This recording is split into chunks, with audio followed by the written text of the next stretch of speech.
Hey, this is Tim bringing words of grace today from Madison Square Garden, the South VIP entrance, of course. And I don't know why you would want to come here. Probably something that is of interest to you to watch, right? Something entertaining. Rangers or Knicks.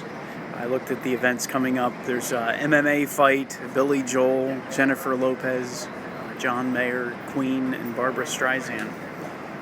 Not all together in one big MMA fight, but those are separate nights. But a lot of names that sound familiar to me, at least, so this is very famous. I want to ask you another question that's not necessarily related, but we're going to look at how they relate. Why would you go to a worship service at a church?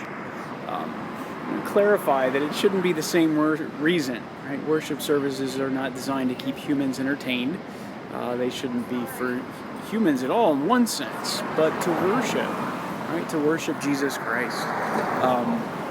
Just given an invitation, actually from a church nearby here, that in this neighborhood that designed their summer worship services after popular movies of the summer. So one is Godzilla conquering the monsters in your life. And I just thought of, I understand what they're doing, but it's just interesting how man-centered that is, right?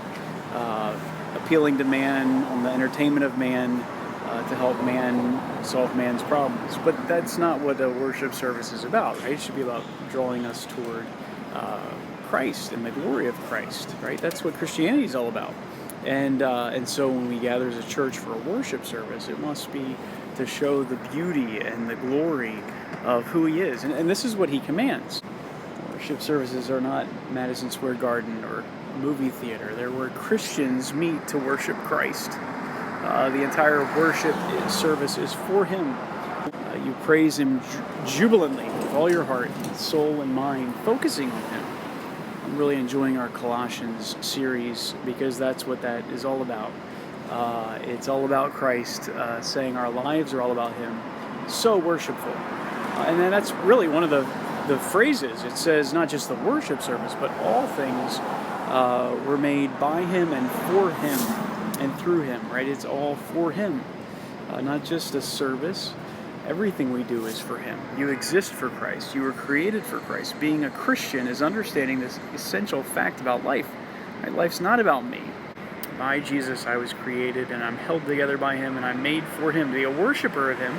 And my life is all about making others followers of Him and worshipers of Him as well.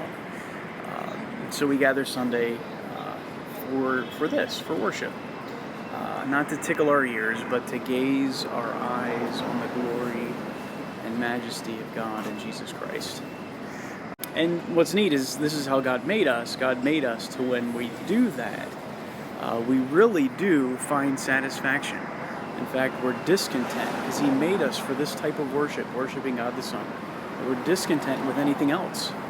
And so we need to have our eyes open, our hearts engaged in worshiping Him. So let me encourage you, join us this Sunday, right? And learn of the beauty and glory of Christ.